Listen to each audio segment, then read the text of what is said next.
तो महाराज जी कहते कि वहाँ प्रमोद वन में भजन कर रहे थे, तो हमने रात्रि के समय देखा कि हम जे ध्यान में बैठे, एक महापुरुष आए, चंद्रमा के समान उनके शरीर से कांति निकल रही है, उन्होंने मेरे यहाँ ऐसे स्पर्श ऐसे कर दिया। हम तो ध्यान में थे, हमने नेत्र खोले तो देखे वो महापुरुष सामने खड़े हैं, चरण पृथ्वी से ऊपर हैं और गौर वर्ण है और श्वेत श्मश्रु हैं, श्वेत दाढ़ी श्वेत जटा है, शरीर से कांति निकल रही है। और उन्होंने कहा काम्यया, केवल भगवत प्राप्ति का संकल्प लेकर के भी भजन करते हैं। और आज भी चित्रकूट में ऐसे लोग हैं।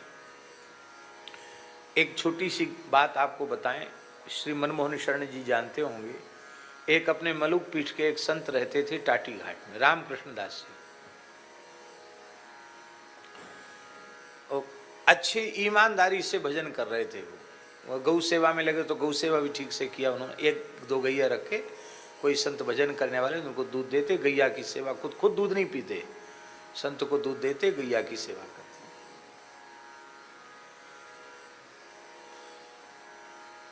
और बढ़िया से, बहुत बढ़िया से भजन कर रहे थे। इस बार जो हरिद्वार का कुंभ हुआ, उस कुंभ में वो आए, हरिद्वार कुंभ, रामकृष्ण दास जी। वो जाते नहीं थे, कहीं मलुक पीठ भी नहीं आते थे, वहीं रहते थे। हरिद्वार कुंभ में आए तो वहाँ खालसे में सब संतों ने हमसे कहा कि ये रामकृष्ण दास जी कुछ खाते पीते नहीं, कुछ नहीं खा रहे हैं, शरीर इनका कमजोर हो रहा है, आप कहेंगे तो शायद कुछ खाएंगे। तो मैंने उनको एकांत में बुलाया, तो भाई क्या बात है, आपने आहार छोड़ रखा है? बोले हाँ। काफ़ी दिन बताए कि इतने दिन से मैंने कुछ भी ग्रहण नहीं किया है, हाँ थोड़ा गंगा जल ले लेता हूँ, बस कुछ नहीं ले रहा हूँ। ऐसा क्यों किया? आप क्यों सब भोजन छोड़ दिया है? अब उनका शरीर नहीं है इसलिए हम ये घटना सुना रहे हैं।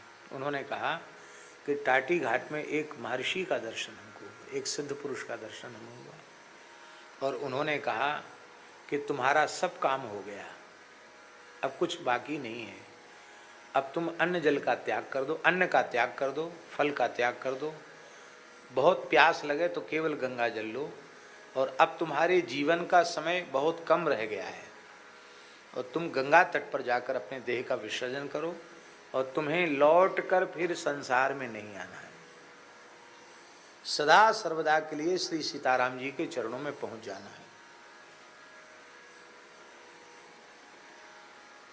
तो उनकी आज्ञा से हम वहाँ से छोड़कर यहाँ आए हैं और ये आपकी आज्ञा। हमने कहा बिल्कुल ठीक है। तब फिर संतों को भी मैंने कहा भाई इन्हें परेशान मत करो, आराम से जैसे रहते हैं, संत की राजी प्रसन्नता ऐसे इनको रहने दो। वहाँ कुंभ पूरा हो गया, फिर वो बोले हम तो गंगा तट पर ही रहेंगे, सब मौन रहते थे, बोले हम तो गंगा तट पर ही रहेंगे। उनका ठीक है। फिर मैंने कहा कि ऐसे तट पे मत रहो, कहीं स्थान में आसन लगा करके रहो। तो ब्रह्मपुरी में जो श्री रामानंद आश्रम है, परम पूज्य श्री महंत श्री अभिराम दास जी महाराज का स्थान, श्री रामानंद संत सेवाश्रम, और वस्तुतः वो संत सेवाश्रम ही है। परम पूज्य श्री अभिराम दास जी महाराज की जो संत सेवा है, संपूर्ण भारतवर्ष में हमें कहने में तनिक भी संकोच नहीं है, ऐसी सुंदर साधु सेवा उनके जैसी कोई दूसरी दिखाई सुनाई नहीं पड़ती। संतों से स्थान भरे रहते, केदारनाथ में भी, दक्षिण में भी, पूरे भारत में उनके स्थान है, सब जगह साधु सेवा और सब जगह संत ही सेवा संभालते हैं। जिन जिन क्षेत्रों में अभाव था कि साधु कहाँ आसन रखे, कहाँ भोजन करे, सब जगह उन्होंने, दक्षिण में भी, दक्षिण में साधुओं को बड़ी समस्या थी, कहीं खाने को नहीं था साधुओं के लिए। मंदिर तो बहुत बड़े बड़े हैं लेकिन ये कहीं नहीं मिलता, अंटी में पैसा हो तो खरीद के खा लो, नहीं कहीं नहीं। ये व्यवस्था नहीं दक्षिण के मंदिरों में, न वहाँ के मठों में। परिचितों को तो रख लेंगे, उनको तो भोजन करा देंगे, अपरिचित तो नहीं।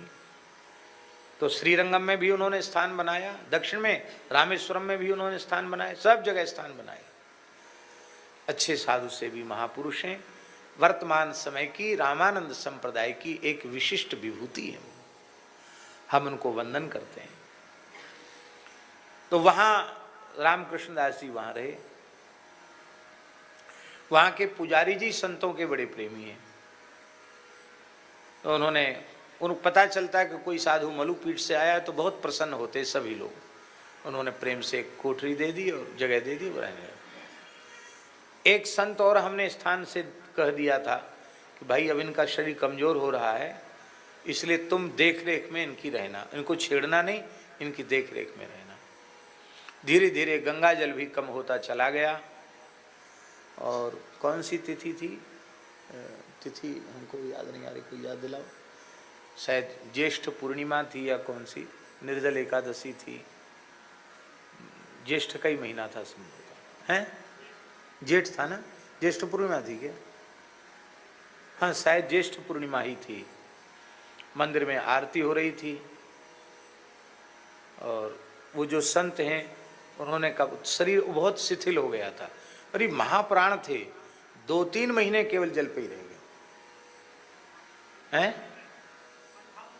58 दिन जल भी फिर इतना सा लेते थे गंगा जल। अंत में उन्होंने कहा कि गुरु भाई कुछ चाहिए, तो उन्होंने कहा कि यदि गुरु जी का चरणामृत हो तो दे दो। उन्होंने तो ठीक है, तो चरणामृत लिया, गंगा जल लिया, चरणामृत लिया और भगवत स्मरण पूर्वक देह का विसर्जन किया। अब बोले हमारे शरीर को जलाना नहीं, हमारे शरीर का गंगा जल में प्रवाह करना। वैसी ही व्यवस्था हो गई। फिर यहाँ से संतों ने उनका भंडारा वहाँ किया। कहने का आशय ये है कि ये अभी की घटना है। हरिद्वार कुंभ हुए कितना दिन हुए? 2 वर्ष हुए। 2 वर्ष पुरानी घटना है।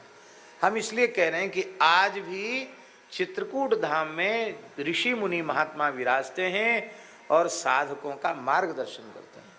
हमारे पूज्य गुरुदेव श्री पहाड़ी बाबा महाराज जब वहाँ विराजते थे, भजन करते थे प्रमोद वन क्षेत्र में, ये बात होगी लगभग 100 साल पुरानी बात होगी। तो सिंह व्याघ्रादि से युक्त जंगल था उस समय, और बहुत समय तक तो महाराज जी केवल केंथा खा करके रहे, बेर खा के केंथा खा के रहे, बाहर निकलते ही नहीं थे। और बहुत बढ़िया साधन चल रहा था। महाराज जी सुनाते थे, यहाँ खाक चौक छोड़ के चले गए थे, उनके गुरु भाई यहाँ संभालते थे। यहाँ कुछ समस्या आ गई थी, समस्या इसलिए महाराज जी चले गए। और पहाड़ी बाबा की आन के किसी के सामने हाथ पसारना नहीं, स्थान में कुछ ठाकुर जी के भोग राग की व्यवस्था नहीं। तो महाराज जी कहते कि वहाँ प्रमोद वन में भजन कर रहे थे, तो हमने रात्रि के समय देखा कि हम जे ध्यान में बैठे, एक महापुरुष आए, चंद्रमा के समान उनके शरीर से कांति निकल रही है। उन्होंने मेरे यहाँ ऐसे स्पर्श ऐसे कर दिया।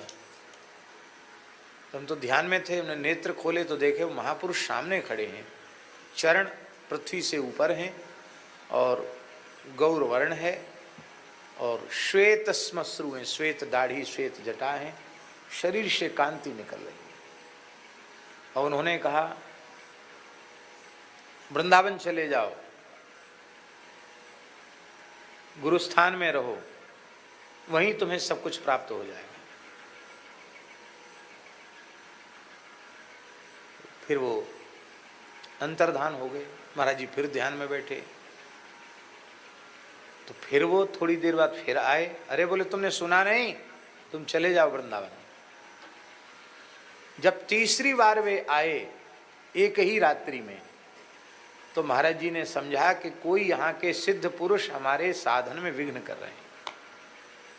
तो बोले, थोड़ा हमने झल्ला के कहा कि महाराज क्षमा करें, हमसे कौन अपराध बना, हमको चित्रकूट से आप निकाल रहे हैं, आप कौन हैं, हमारे साधन में विघ्न कर रहे हैं, हमारा बहुत बढ़िया साधन चल रहा है, आप विघ्न क्यों कर रहे हैं, आप कौन हैं?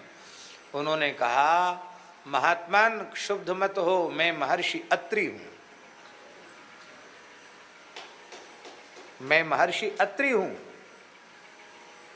और तुम्हारे चले आने से वहां भगवान की सेवा में व्यवधान आ रहा है, जो महिमा चित्रकूट की है वही महिमा वृंदावन की है। अपने गुरु स्थान में रह करके भजन करो, वहीं सब कुछ प्राप्त हो जाए।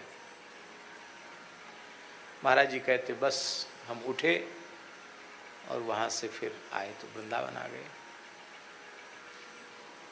एक बार गुरु जी हमने देखा, महाराज जी आरती के बाद बहुत देर तक ऐसे रहते थे और बीच बीच में ऐसे ऐसे करते। एक बार हमने एकांत में पूछा कि महाराज जी आप बार बार सिर झुकाते किसको प्रणाम करते हैं? इतना सुनते ही एकदम भावुक हो गए, उनके नेत्र भर आए महाराज जी के। एकांत क्षण था। महाराज जी बोले बच्चा किसको बतावें, कौन विश्वास करेगा? नारद, व्यास, शुक, सनकादि, वाल्मीकि ऋषि ये सब डोल रहे हैं वृंदावन में, आरती दर्शन करने आते हैं। एक एक करके महापुरुषों को मैं प्रणाम करता हूँ, अनुभव करता हूँ कि वे सामने खड़े हैं। महाराज जी ऐसे बोले हाँ, कहे चित्रकूट धाम से जब से आए हैं सिद्धों की कृपा है, इन आंखों से महान ऋषियों का, संतों का दर्शन होता। इसलिए आश्चर्य की बात नहीं है। और आज भी तपस्वी ऋषि निवास करते हैं। आप लोग कहें ब्रज में नहीं है, ब्रज में भी एक से एक ऋषि मुनि महात्मा सिद्ध हैं जो तप कर रहे हैं, भजन कर रहे हैं। और आप ईमानदारी से भजन में लगिए तो आपको उनका दर्शन हो जाएगा, आपको उनकी अनुभूति हो जाएगी। कहते हैं कि एवं सर्वे द्विजश्रेष्ठा चातुर्वर्णेन संयुता तपश्चर्यां प्रकुर्वन्ति हुयत्र मुदावहम। इस प्रकार से संपूर्ण ऋषि मुनि चारों वर्णों के अनुसार तपश्चर्या में संलग्न हैं। यह तपस्या उभयत्र सुख मुदावहम, माने इस लोक में परलोक में दोनों में आह्लाद देने वाली, आनंद देने वाली है। यहाँ ऋषि महर्षि निरंतर यज्ञ करते हैं, बड़े सुंदर सुंदर यहाँ झरने हैं। इस प्रकार से जो व्यक्ति दीन दुखी अंध कृपण आदि को दान देता है वो संपूर्ण सद्गुणों से युक्त हो जाता है। हे द्विज सत्तम स्वधाकार, वसटकार, स्वाहाकार, नमस्कार, यज्ञ, पूजा, शास्त्र अध्ययन आदि शुभ कर्म ये निरंतर चित्रकूट क्षेत्र में होते रहते हैं। और यहाँ जो आकर के इन पवित्र साधनों को करते हैं वे परम गति को प्राप्त हो जाते हैं। क्योंकि चित्रकूटम गिरिम दृष्ट्वा पुनर्जन्म न विद्यते, चित्रकूट का दर्शन करने वाले का पुनर्जन्म नहीं होता है। इतनी बड़ी महिमा चित्रकूट धाम की है। जो शास्त्र विधि से तीर्थ यात्रा करते हैं और दक्षिणा भी तीर्थवासी ब्राह्मणों को देते हैं, उन्हें अग्निष्टोम आदि श्रौत यज्ञ करते हैं, वो भी उस फल को प्राप्त नहीं कर पाते हैं जो चित्रकूट की यात्रा करने वाले को प्राप्त हो जाता है।